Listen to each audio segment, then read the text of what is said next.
आखिर ऐसा कब तक चलता रहेगा। आज भी दान में कुछ ज्यादा नहीं मिला, बस थोड़े से चावल मिले हैं। हे भगवान, कभी तो इस गरीब ब्राह्मण पर दया करो। बस एक बार धन की बारिश मेरे भी घर पर करवा दो, सारी परेशानियां मिट जाएंगी। हे प्रभु, दया करो।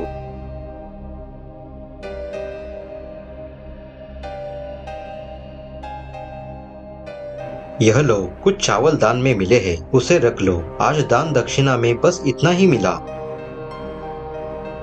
बुरा न मानो तो मैं आपको एक सलाह देती हूँ। बताओ पंडितायन, क्या कहना चाहती हो। आप जो पौराणिक कथाएं लोगों को बताकर दान दक्षिणा कमाते हो, क्यों ना वही कथाएं अगर आप राजा के दरबार में एक बार राजा को सुनाएंगे तो राजा आपको कहीं सारा धन इनाम के तौर पर दे देंगे। तो ठीक है, मैं कल ही राज दरबार जाने की तैयारी करता हूँ। महाराज को मुझे जो पौराणिक कथाएं आती है उसे सुनाता हूँ और वापस मेरा इनाम लेकर आता हूँ।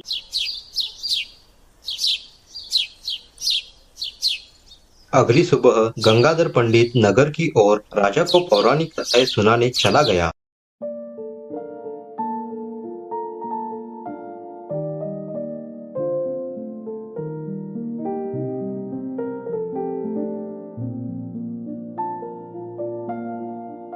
वाह पंडित वाह, आपने तो बहुत ही सुंदर कहानी सुनाई है। मैं सुनकर बहुत ही प्रसन्न हो गया। पर अभी अभी जो आपने मनुष्य और उसके किए कर्म और उसे मिलने वाले फल के बारे में जो भी कहा बताया, वह जरा फिर से सुनाओ। ठीक है महाराज, मैं एक बार फिर से सुनाता हूँ। तो मैं कह रहा था कि इस पूरे ब्रह्मांड में धरती और आकाश के अलावा स्वर्ग और नर्क लोक भी है, जहाँ हर मनुष्य को अपने अपने कर्म के हिसाब से फल भोगना पड़ता है। गंगाधर पंडित जब यह बातें राजा को सुना रहा था, तब महाराज बड़े लक्ष्य पूर्वक उसकी यह बातें सुन रहे थे। देखो ब्राह्मण, तुम्हारी कहानी तो अच्छी है, पर इसमें मुझे एक संदेह है। कैसा संदेह है महाराज। हम आकाश और धरती को देख सकते हैं। इस धरती पर मनुष्य के अलावा और कई सारी प्रजातियां पाई जाती है, पर इनमें से कौन स्वर्ग और कौन नर्क जाएगा वो हम कैसे देख सके। जरा अपनी इस बात को और जरा विस्तार तथा उचित प्रमाण देकर समझाइए। महाराज का ऐसा प्रश्न सुनकर गंगाधर पंडित चौंक गया। उसके हाथ पैर कांपने लगे। बेचारा ब्राह्मण घबरा गया। सोचने लगा, अगर मैंने महाराज के इस प्रश्न का उत्तर दे भी दिया, लेकिन उत्तर देने के बावजूद भी महाराज को मेरे उत्तर का समाधान न हुआ, तो कहीं गुस्से में आकर फौरन मुझे सजा न दे। महाराज, आपका इस तरह का प्रश्न बहुत ही दिलचस्प है। आपके इस प्रश्न का उत्तर देने के लिए मुझे कई किताब तथा ग्रंथों का अध्ययन करना होगा। कृपया मुझे कुछ समय दे दीजिए, मैं अवश्य ही इस प्रश्न का उत्तर दे दूंगा। ठीक है पंडित जी, पर मुझे जल्द से जल्द इस प्रश्न का उत्तर चाहिए। मैं आपके उत्तर का इंतजार करूंगा। जल्द ही इसका समाधान निकालिए और मुझे बताइए। जी महाराज, मैं जरूर इस प्रश्न का जवाब आपको जितना हो सके उतना जल्द दे दूंगा। मैं अभी जाकर अपना काम शुरू करता हूँ। अब मुझे आज्ञा दीजिए। ठीक है, मैं तुम्हारी प्रतीक्षा करूंगा। जाओ।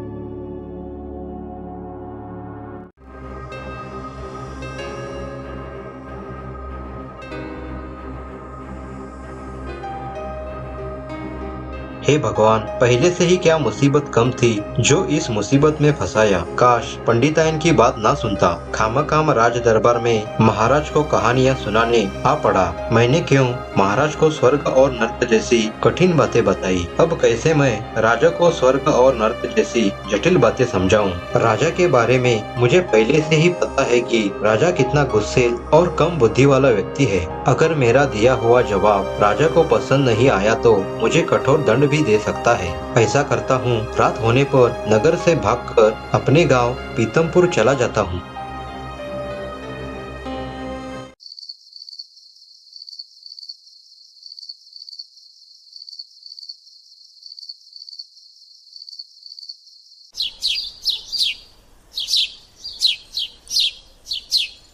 ऐसे ही एक सप्ताह बीत गया। मंत्री जी, मैंने गंगाधर पंडित को एक प्रश्न पूछा था, उसका उत्तर उन्हें देना था। कहाँ पर है वो? बुलाओ उन्हें। क्षमा करें महाराज, पर उस ब्राह्मण पंडित के बारे में किसी को अता पता तक नहीं। पता नहीं उसका क्या हुआ। कोई नहीं जानता कि वो कहाँ पर है। ओहो, क्या लगता है मंत्री जी तुम्हें? कहीं मेरा प्रश्न सुनकर गंगाधर पंडित भाग तो नहीं गया? महाराज, आपने ब्राह्मण को प्रश्न पूछा है, वो इतना सरल नहीं था। अच्छा, लेकिन मंत्री जी, प्रश्न कैसा भी हो, मेरे प्रश्न का उत्तर मुझे चाहिए ही चाहिए। मेरा प्रश्न अब मन में एक संशय बनकर रहा है। तुम ऐसा करो, मेरे इस प्रश्न के बारे में पूरे राज्य पर प्रचार करो। कह दो, जो भी मेरे इस प्रश्न का उत्तर देगा उसे बहुत बड़ा इनाम दिया जाएगा। ये संदेश पूरी जनता में फैला दो। ठीक है महाराज, मैं अभी तुरंत यह काम करवाता हूँ। अगले ही दिन से राजा के मन में जो संदेह आया था उसके लिए पूरे राज्य में प्रचार शुरू करवा दिया। देखते ही देखते सारे राज्य में राजा के प्रश्न की चर्चा शुरू हो गई। कुछ लोगों ने अपनी अपनी तरफ से अनुमान लगाया और राजा के प्रश्न का उत्तर देने का प्रयास किया, लेकिन एक ने भी राजा को संतोषजनक उत्तर नहीं दिया।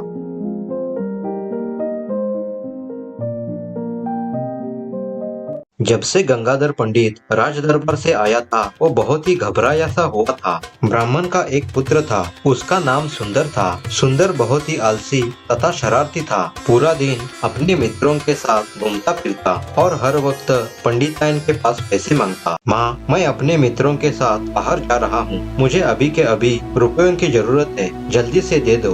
तुम हर वक्त मुझसे पैसे मांगते रहते हो। तुम्हारे पिताश्री जितना कमाते हैं उसी से मुझे घर चलाना पड़ता है। तुम तुम्हारे मित्रों के साथ पूरा दिन आवारागर्दी करते हो, कुछ काम धंधा क्यों नहीं करते? तुम्हारे जैसा पुत्र होना मानो खोटा सिक्का हो। माँ, तुम ही बताओ मैं क्या करूँ? अभी के लिए तुम यहीं खड़े रहो। मैं दान दक्षिणा में मिले कुछ चावल पीसती हूँ और तुम्हारे लिए खाने के लिए कुछ बना कर देती हूँ।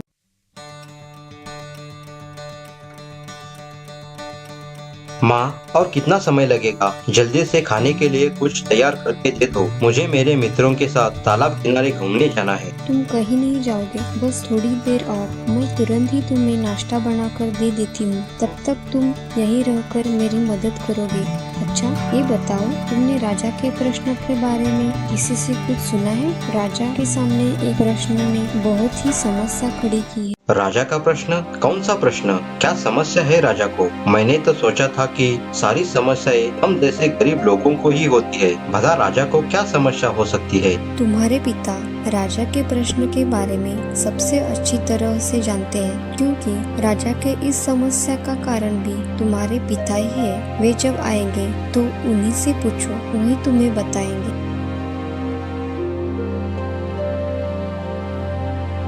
पिताश्री, राजा के साथ क्या मामला है? मैंने तो सुना है कि आपने उनके लिए एक समस्या खड़ी कर दी है। क्या बताऊं पुत्र? मैं पौराणिक कथाएं सुनाते सुनाते स्वर्ग और नरक के बारे में बताने लगा तो राजा के मन में एक संदेह पैदा हो गया। वही तो पूछ रहा हूँ पिताजी कि राजा के मन में कैसा संदेह आया, जरा मुझे भी तो बताओ। तुम उसके बारे में जानकर क्या करोगे? वो बच्चों की बस की बात नहीं है, खासकर तुम्हारे जैसे कि जो सारा दिन बाहर ही आवारा घूमता रहता है। अपने पिताश्री की ऐसी बातें सुनकर सुंदर की रुचि उस प्रश्न के बारे में और भी बढ़ गई। वो जानना चाहता था कि आखिर प्रश्न क्या है जिसने इतनी बड़ी समस्या खड़ी कर दी है। अरे पिताश्री, पहले प्रश्न बताओ तो सही, बात क्या है? ठीक है, तुम नहीं मानते तो सुन ही लो कि प्रश्न क्या है। राज्य के महाराज चाहते हैं कि उनको स्वर्ग और नरक के बारे में विस्तार पूर्वक और प्रमाण देकर बताया जाए। महाराज जानना चाहते हैं कि मनुष्य अपने अपने कर्म की वजह से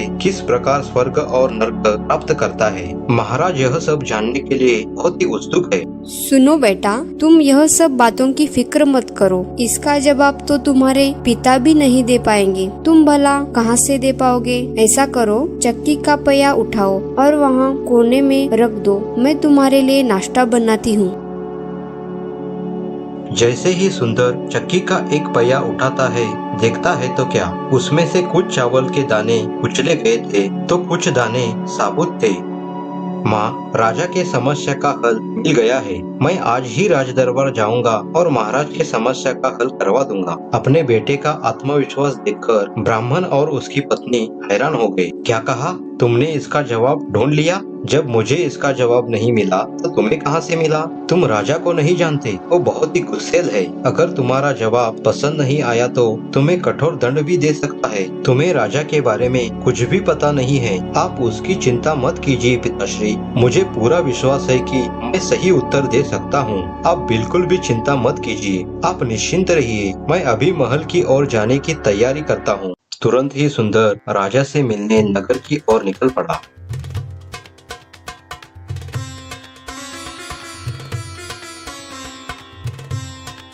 मैं महाराज से मिलना चाहता हूँ। महाराज से? लेकिन किस वजह से तुम महाराज से मिलना चाहते हो? मैं यहाँ अभी महाराज के मन में जो सबसे बड़ी शंका चल रही है उसका जवाब देने आया हूँ। अपनी शक्ल देखी है आईने में? महाराज तुम जैसे बालक से नहीं मिल पाएंगी। चले जाओ यहाँ से। मेरी उम्र और शक्ल पे मत जाओ। मैं कोई ऐरा गहरा नहीं हूँ। देखो लड़के, बहुत बड़े बड़े विद्वान उस संदेह को दूर नहीं कर पाए और यहाँ से भाग गए। इसलिए भलाई इसमें ही है कि तुम भी यहाँ से भाग जाओ। क्यों खामखाम अपनी जान को जोखिम में डाल रहे हो? बेहतर यही होगा कि तुम यहाँ से चले जाओ। तुम्हारा कहना सही है, लेकिन मैं उसी ब्राह्मण पंडित का बेटा हूँ जो यहाँ से भाग कर गया था, जो कि महाराज के सवाल का जवाब नहीं दे पाया और मुसीबत खड़ी कर दी थी। क्या तुम गंगाधर पंडित के बेटे हो? हाँ, मैं उसी गंगाधर पंडित का बेटा हूँ। अगर मैं महाराज से मिल नहीं सकता तो कोई बात नहीं, आप मुझे एक बार मंत्री जी से मिलवा दीजिए। मैं उन्हें उस सवाल का जवाब समझा देता हूँ। ठीक है, मिलवा देते हैं तुम्हें मंत्री जी से।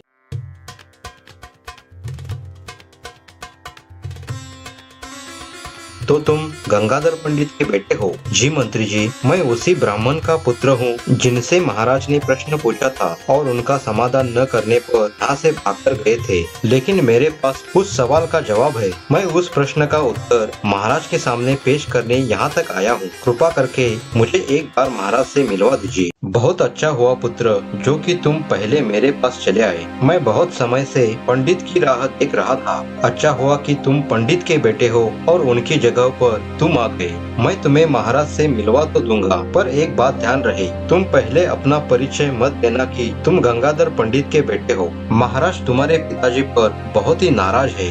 यदि उनको पता चला कि तुम पंडित के पुत्र हो तो महाराज और भी नाराज हो जाएंगे। तुम इस बात का ध्यान रखना। ठीक है मंत्री जी, अब आप ही बताओ कि मुझे क्या करना होगा। पहले तुम अपना उत्तर महाराज को बता देना। यदि महाराज को तुम्हारा उत्तर पसंद आया तो मैं राजा के पास तुम्हारी प्रशंसा करूंगा। तब तुम समझ जाना कि सब कुछ ठीक है और उस समय ही तुम्हें बताना है कि तुम गंगाधर पंडित के बेटे हो।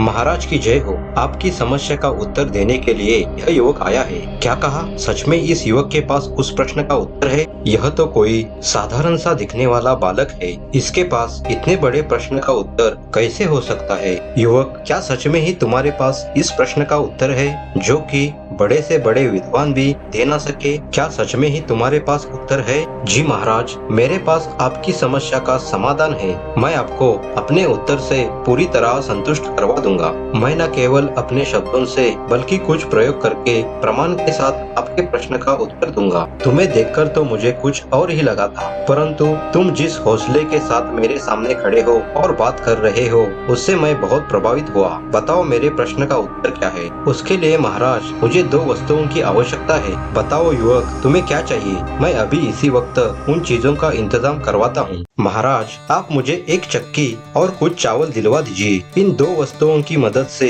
मैं आपके प्रश्न का उत्तर दे पाऊंगा। मंत्री जी, फौरन ही इन 2 वस्तुओं को यहाँ पर लेकर आ जाओ। ठीक है महाराज, मैं अभी इन 2 वस्तुओं का इंतजाम करवाता हूँ। कुछ ही समय में मंत्री जी ने चक्की और चावल का इंतजाम करवा दिया।